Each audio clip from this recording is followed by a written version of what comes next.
मनुष्य के सारे संबंधों का आधार है अपेक्षा। पति कैसा हो जो मेरा जीवन सुख और सुविधा से भर दे। पत्नी कैसी हो जो सदैव मेरे प्रति समर्पित रहे। संतान कैसी हो जो मेरी सेवा करे, मेरा आदेश माने।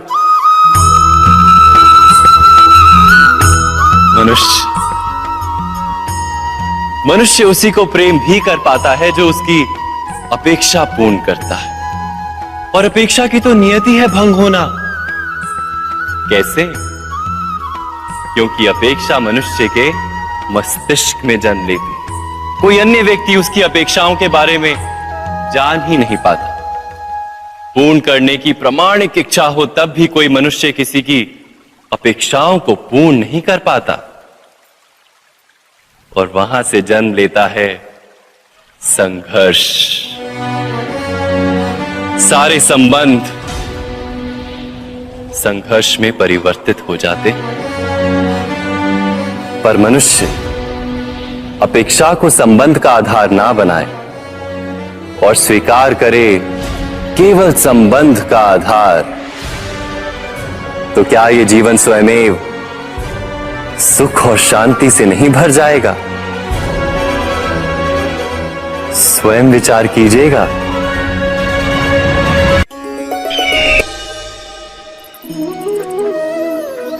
समय के आरंभ से ही मनुष्य को एक प्रश्न सदा पीड़ा देता है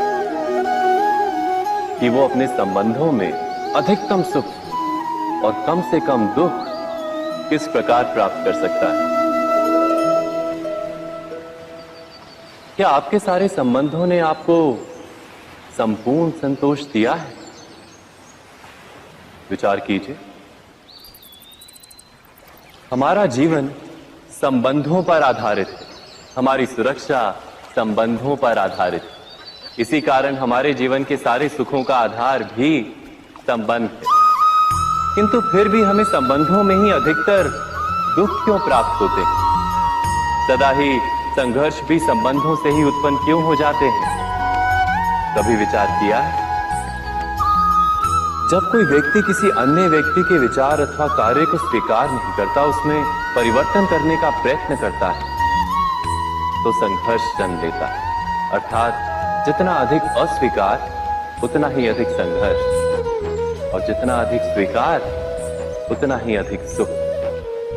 क्या ये वास्तविकता नहीं? यदि मनुष्य स्वयं अपनी अपेक्षाओं पर अंकुश रखे, अपने विचारों को परखे, किसी अन्य व्यक्ति में परिवर्तन करने का प्रयत्न ना कर स्वयं अपने भीतर परिवर्तन करने का प्रयास करे, तो क्या संबंधों में संतोष प्राप्त करना इतना कठिन? अर्थात क्या स्वीकार ही संबंध का वास्तविक अर्थ नहीं? स्वयं विचार कीजिए।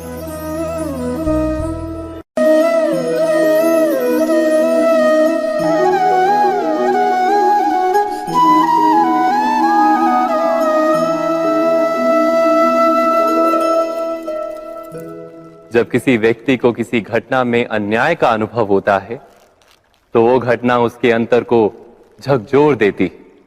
समस्त जगत उसे अपना शत्रु प्रतीत होता है। अन्याय लगने वाली घटना जितनी बड़ी होती है, मनुष्य का हृदय भी उतना ही अधिक विरोध करता है। उस घटना के उत्तर में वो न्याय मांगता है, और ये योग्य भी है। वास्तव में समाज में किसी भी प्रकार का अन्याय व्यक्ति की आस्था और विश्वास का नाश है। किंतु ये न्याय क्या है? न्याय का अर्थ क्या है? अन्याय करने वाले को अपने कार्य पर पश्चाताप हो और अन्याय भुगतने वाले के मन में फिर से विश्वास जगे समाज के प्रति। इतना ही अर्थ है ना न्याय का। किंतु जिसके हृदय में धर्म नहीं होता, वो न्याय को छोड़कर बैर और प्रतिशोध को अपनाता है। हिंसा के बदले प्रतिहिंसा की भावना लेकर चलता है।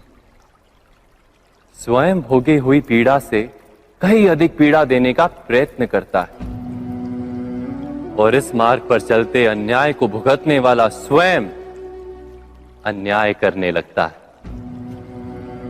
शीघ्र ही वो अपराधी बन जाता है, अर्थात न्याय और प्रतिशोध के बीच बहुत कम अंतर होता है, और इसी अंतर का नाम है धर्म। क्या ये सत्य नहीं? स्वयं विचार कीजिए। दो व्यक्ति जब निकट आते हैं तो एक दूसरे के लिए सीमाएं और मर्यादाएं निर्मित करने का प्रयत्न अवश्य करते हैं। हम यदि सारे संबंधों पर विचार करें तो देखेंगे कि इन सारे संबंधों का आधार यही सीमाएं हैं जो हम दूसरों के लिए निर्मित करते हैं, और यदि अनजाने में भी कोई अन्य व्यक्ति इन सीमाओं को तोड़ता है तो उसी क्षण हमारा हृदय क्रोध से भर जाता है। इन सीमाओं का वास्तविक रूप क्या है? क्या हमने कभी विचार किया? सीमाओं के द्वारा हम दूसरे व्यक्ति को निर्णय करने की अनुमति नहीं देते, अपना निर्णय उस व्यक्ति पर थोपते, अर्थात किसी की स्वतंत्रता का अस्वीकार करते हैं। और जब स्वतंत्रता का अस्वीकार किया जाता है तो उसका हृदय दुख से भर जाता है, और जब वो सीमाओं को तोड़ता है तो हमारा हृदय क्रोध से भर जाता है। क्या ऐसा नहीं होता?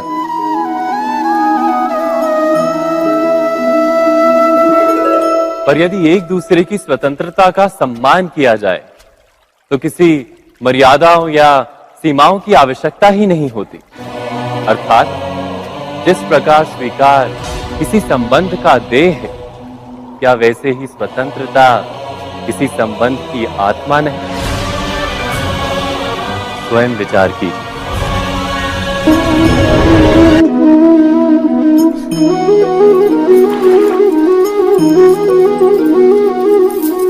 पिता सदा ही अपने संतान के सुख की कामना करते हैं, उनके भविष्य की चिंता करते रहते हैं। इसी कारणवश सदा ही अपने संतानों के भविष्य का मार्ग स्वयं निश्चित करने का प्रयत्न करते रहते हैं। जिस मार्ग पर पिता स्वयं चला है, जिस मार्ग के कंकर पत्थर को स्वयं देखा है, मार्ग की छाया, मार्ग की धूप को स्वयं जाना है, उसी मार्ग पर उसका पुत्र भी चले, यही इच्छा रहती है हर पिता की। निस्संदेह उत्तम भावना है ये, किंतु 3 प्रश्नों के ऊपर विचार करना हम भूल ही जाते हैं। कौन से प्रश्न? प्रथम प्रश्न, क्या समय के साथ प्रत्येक मार्ग बदल नहीं जाते? क्या समय सदा ही नई चुनौतियों को लेकर नहीं आता? तो फिर बीते हुए समय के अनुभव नई पीढ़ी को किस प्रकार लाभ दे सकते हैं? दूसरा प्रश्न, क्या प्रत्येक संतान अपने माता पिता की छवि होता है? हाँ, संतानों को संस्कार तो अवश्य माता पिता देते हैं, किंतु भीतर की क्षमता तो ईश्वर देते हैं। तो जिस मार्ग पर पिता को सफलता मिली है, विश्वास है कि उसी मार्ग पर उसकी संतानों को भी सफलता और सुख प्राप्त होगा। तीसरा प्रश्न, क्या जीवन के संघर्ष और चुनौतियां लाभकारी नहीं होती? क्या प्रत्येक नया प्रश्न एक नए उत्तर का द्वार नहीं खोलता? तो फिर संतानों को नए नए प्रश्नों, संघर्षों और चुनौतियों से दूर रखना, ये उनके लिए लाभ करना कहलाएगा या हानि पहुंचाना?